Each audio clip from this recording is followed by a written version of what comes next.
Most AI-generated images follow the same path. You create something interesting, maybe share it online, and that's where the story ends. It stays as a flat image. But what if you take it further? Can one AI-generated concept become a real 3D model, survive a Blender workflow, and eventually become something you can actually hold? Today I'm testing that entire process using Neural4D Studio. To make it challenging, I'm using a complex design with overlapping shapes, detailed textures, and fine features the AI has to reconstruct from a single image.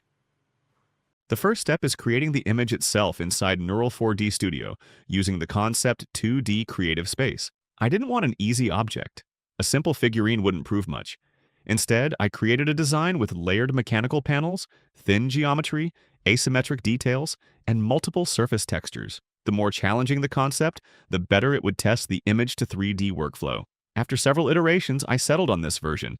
Some details are visible while others overlap or disappear behind the main body. That's exactly what makes it an interesting reconstruction challenge. Now it's time to move that concept into Neural4D's image to 3D workflow. The platform uses its upgraded Direct 3D-S2 architecture to build geometry directly in 3D space. Since the original image only shows part of the object, the AI has to reconstruct everything that isn't visible, including the back, underside, and hidden connections. Geometry is only half the challenge.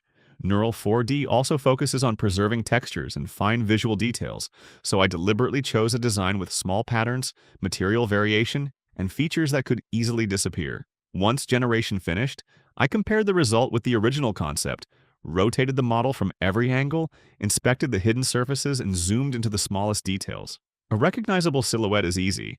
The real test is whether those details survive once the image becomes a complete 3D model. Looking more closely, I found one area that didn't match the way I imagined the design. That's actually an important part of this test. Comparing both versions made it easy to see how changes in the original concept affected the final model. It's a different kind of iteration. Instead of editing the mesh, you're refining the 2D input and generating a better 3D result. In this case, the second version was much closer to what I originally had in mind. Before exporting, I wanted to inspect the surface quality. A model can have good geometry and still lose the character of the original image if the fine details disappear. So I compared areas with different materials, worn surfaces, and small texture variations. This is where Neural4D's focus on texture preservation becomes important. Painted panels should still feel different from exposed metal, and small details should remain visible instead of blending into one generic surface.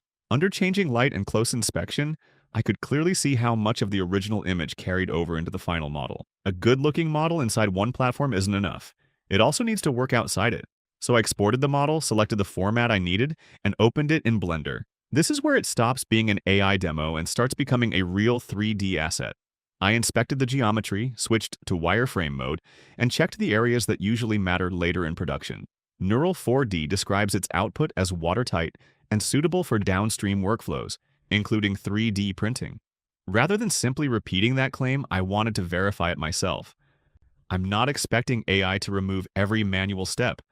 The real question is whether it gives me a solid starting point, instead of forcing me to rebuild the model from scratch. Now comes the part that decides whether this experiment actually worked. A model can look convincing on screen, and still fail when you try to manufacture it. Thin sections, disconnected geometry, or hidden errors usually show up here. So I imported the model into my slicer, checked the geometry, adjusted the scale and orientation, inspected the thinner areas, added supports, and prepared it for printing. Then I sent it to the printer.